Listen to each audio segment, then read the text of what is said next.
What's up, YouTube, and welcome to Codename Scream. I am that horror guy. And I'm Mel. And we are back with another installment of our Team Chris versus Team Mel series.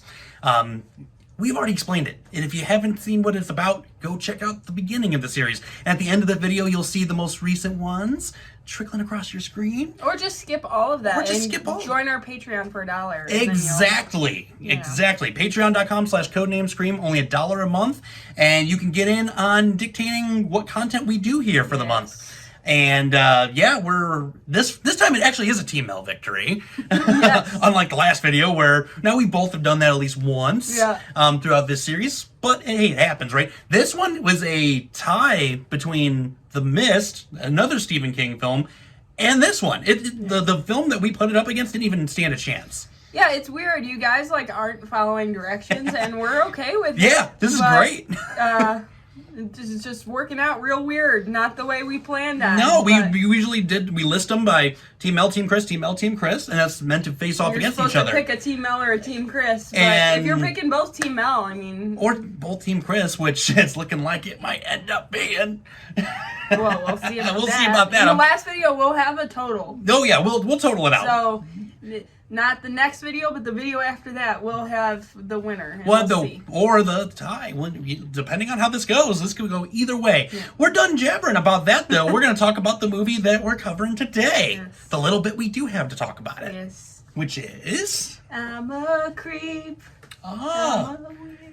See, I wanted to sing, too. I would be like, who's afraid of the big bad wolf? Big bad wolf. La la la la la. We're doing Creep, which, pretty much this guy over here, Creep.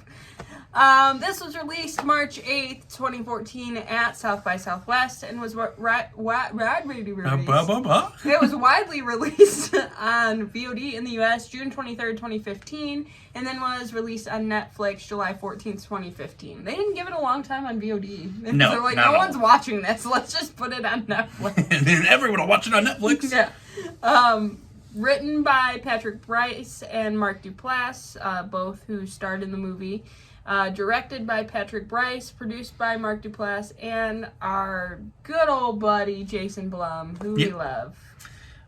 You can't go wrong with some Jason Blum. And he gets out easy this week. Yeah, I do. He couldn't find box office or budget on this movie, but shortly after it was released, Mark Duplass did write a article on how to make an indie film for under $1,000. So it kind of makes you wonder. And it kind of tracks when you think about it too. He did a bunch of phenomenal short films and all kinds of indie films, so look into him because he does great stuff. And now apparently he's on a show with Reese Witherspoon and Jennifer Aniston. Yeah. So I mean, dude's everywhere and killing it. They did him well, obviously. Yeah. So some people liked this movie. Yeah, I was gonna say some people enjoyed it. Some people didn't. According to Rotten Tomatoes, it has a critic score of 89%, which pretty good, especially for an indie film. Yeah. Audience score of only 65%, which kind of surprised me. Yeah. A little bit. I'm not gonna give away why. Yeah, we'll get to that point. It did surprise me quite a bit. Do you want to tell us a little bit about what this is about? Yeah, because I was gonna say I was like, don't get too far ahead. Yeah, we got to give everyone the Diet Codename Scream edition of the channel. Yes. We are spoiler free over here. Same great look, same great flavor, and new look. I don't know. I was trying to give us a good pitch. I just had a brilliant merch idea because you said that. Oh, all right. Well, we're gonna compare notes. I'll tell you about that afterwards. But it involves some sort of soda. Okay, ooh, continue. I'm excited. But so this one you can't really spoil too much about it, so because it will give away a lot. So we're just gonna discuss real quick. Aaron is a struggling videographer played by Patrick Brice and gets a call from Joseph to get a job. Who has an inoperable brain tumor and wants to do a vlog for... Well, he found him on Craigslist. Find him on Craigslist, yes. Thank you. Yes. I'm trying to just cut through the synopsis like da-da-da. And, but yeah, so Craigslist find and hits him up and, oh yeah, we have an inoperable brain tumor. I want a vlog for my kid. That's not quite the case whatsoever. Guy gets weirder. Weirder by the second. Turns out he did some terrible things to his wife, who then turns out it's not his wife. And then that person says, you need to get out. And that's where we're leaving this. Yeah. Because there's a wolf mask and a terrifying thing leading right up to the end. Yeah. And that's about where you're at. You have a link in the description below to check this out on Netflix. So, we have nothing for as far as fun facts. We both got off easy this week. Yeah, there's really... I found a lot about, like, the... Mark Duplass and Patrick Bryce individually. Right. Like, they have a super interesting history, both of them. So I suggest looking into that. If this movie interests you, like, you'll find a whole bunch about, like, how they became indie filmmakers. But I figured that's not what this channel is about, so we just leave that whole thing out. Yeah. Yeah, there's nothing on this. You can't really find anything. And as far as interviews and stuff, they don't really give a whole lot away. No, not at all.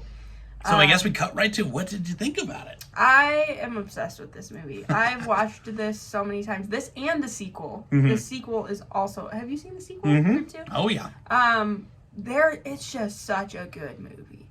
And this is the kind of movie that you read about and it sounds super cheesy. Like, guy finds someone on Craigslist who isn't who he thought he was. And it's just like, it sounds so dumb. But the way they execute this in such a low budget way and in such a creepy, no pun intended. That's the second video where I'm like, no pun intended. I'm funny. It blew my mind when I watched this movie the first time, and everyone else too, because I remember when this came out and it really took the horror community by storm. Oh, big time. This blew up. This, like, even like movies that were being released around this time, like big movies in the theater, people weren't talking about those. No. Because they were all talking about Creep. I've never met a single person that doesn't like this movie. Very similar to Carrie. Yeah, it's been 2 for 2 this week. It's just like everyone I talk to about this movie, it's just like we get into like hour-long conversations because this is the epitome of what a great indie film is. Absolutely. Also low budget. Mark Duplass and Patrick Bryce are so believable as like real life people, and like it looks like you're watching something you shouldn't be. Yes. It looks like you ordered a snuff film off the deep dark web and you're like, I shouldn't be watching this. It really felt like that. It gives you chills the first time you watch it, and then this is a movie I will say watch twice. Watch it twice in a row, because you'll have a whole different mindset going into it. I'm trying not to spoil it. Yeah, it's hard not to. But you'll think of the main character a lot differently from the get-go watching it the second time. And it's like it's a really cool feeling to be able to have the inside information watching it there, and you're like, oh, I don't like this guy. When at the beginning you feel sorry for him, and then it's just like a whole thing.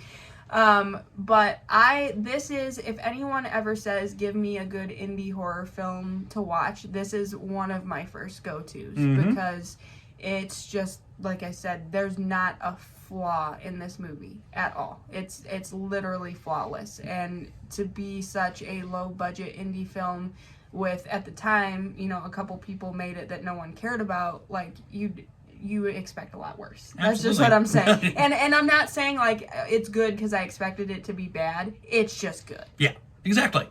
So, what do you think about it? I was like, you pretty much took it all. I'm out. No, phenomenal film. Absolutely beautiful work of art. You get to just watch the degradation of the human mind slowly but surely. And yeah, you start off siding with Joseph. And then should you really? Should you not?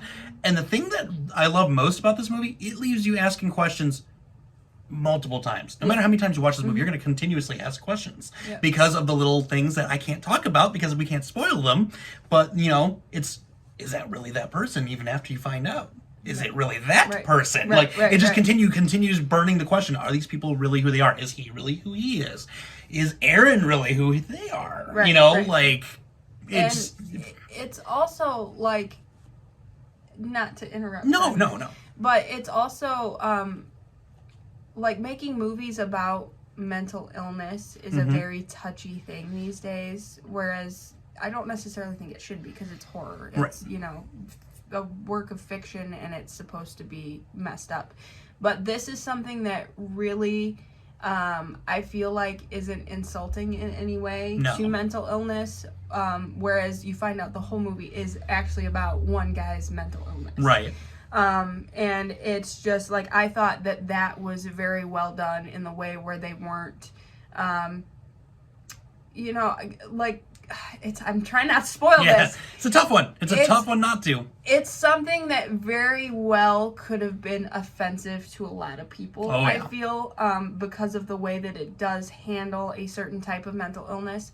But the way they did it was so artistic and beautifully done. And also, I feel like you don't know if he's doing these things necessarily because he's mentally ill or just because he's just an evil person. But you do kind of get, you just have to watch it. But this is just a perfect example of how, you know, to make a movie about mental illness, and I feel like they took extra precaution not to offend people. Right.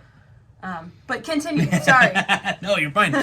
Earlier you had spoken about, you know, the fact that you felt like you were watching something you're not supposed to. It felt like almost like a snuff film. This felt more like a found footage film than a found footage film ever has. Exactly. And like, this is how they should model a found footage film. Yeah. Like I've said before, you know, in our back in our series where I was like, you know, this is how found footage is. This is how found footage should be treated, just like this. I have not felt more uncomfortable in my life than I have watching this film recently, going even back and rewatching it. Yeah. It's been a while, and I honestly would rank this as one of the few things that have actually scared me in film history. It's so uncomfortable. It's so thick the whole time you're watching it. It's like wearing a skin over you. It's just so... it's just so... I can't even, like, get the words to come out. It just makes you feel kind of gross. Yes. But, like, in a good way. Yeah, it's got so much going for it. Where it's disgusting, it's also got a good positive message behind it. Absolutely. Addressing the things, like the mental illness stigma and whatnot. I left this feeling the way I did, because I'll leave this much. I won't spoil it. But how this movie turns, I left this movie as excited as I was when I was a child watching Psycho with the spin-off, like the big reveal in Psycho. Yeah. That's how I left this movie feeling. Interesting. Just, it's to that tier as far as the spin is concerned, in my opinion, at least. I will concur. Yeah. Yeah. Yeah. It felt just like that. And it almost felt like Joseph was like Norman Bates at times. Yep. Oh, yeah. Like, I had some serious Psycho vibes through this whole film. Is this 2 movies in a row we're comparing to Psycho? Yes, we are. I think we know what that means. We might need to go... We're Psycho. Yeah, go watch some Psycho movies here soon. But yeah, it's just a phenomenal film. You can't really say much more than that. I think you and I have spoken all we possibly can. But what did you guys think about this one? If you have seen it, sound off in the comments below. Avoid the spoilers on this one. Yes. Big time. Avoid the spoilers. Save those for Facebook, Twitter, Instagram, or email. We'll talk about this even more. And as we said in the last video, we are nearing the end of this series. And then at the very end, we'll do a big reveal of who won, or if there's a tie, whatever ends up being the case. And then we'll let you guys kind of decide the fate from there. So join us over at patreon.com/codenamescream for only $1 per month. And with that being said, scary later, YouTube.